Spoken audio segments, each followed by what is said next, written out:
love these people. They are out there, in the trenches, thinking about how to build these businesses from scratch. And it's so inspiring. And the first thing that I would say is you have to have a top-down message. So you really need the leadership team of the organization to be on board and to understand the upside of moving to the cloud. And all of these CEOs and CTOs that I've been speaking to in SMB over this course of the last 2 years, they've all got that kind of key pivotal person in the business who is really making sure that everybody understands the upside of the move to the cloud, both from an expenses perspective, but also from a business growth perspective.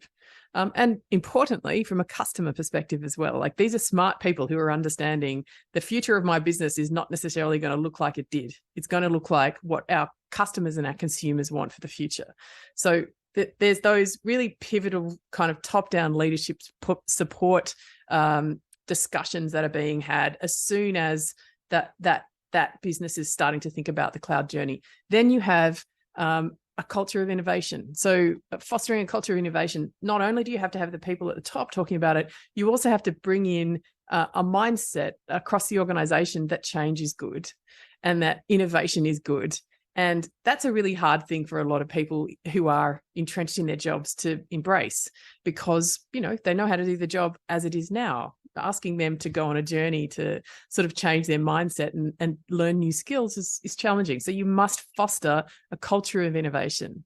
And then KPIs. So again, anyone who's led a business understands that what gets measured gets done.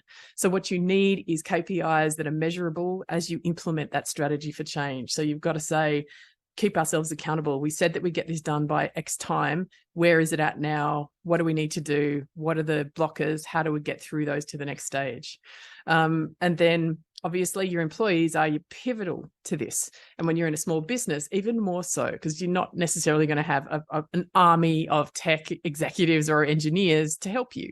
So you have to help them by giving them the skills that they need to be effective in that, whatever that transformation journey looks like. And then finally, for all SMBs, it is absolutely pivotal for them to find the right partners, because as I said to you before, and I will keep saying, SMBs don't necessarily have that army of people around them to support them, but there is an amazing organization and ecosystem of people within our partner organization and within organizations like AWS who are there specifically to help our business customers as they go through this journey.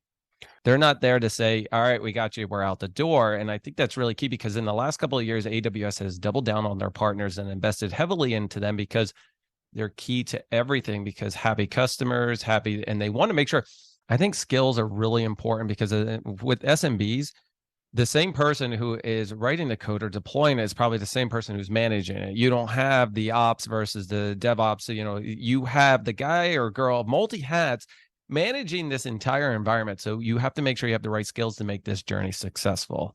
And then the other one is that, the culture and the top down, I think they go hand in hand so close, because your CEOs and your CTOs of a small business are the same people who are actually like both hats, right?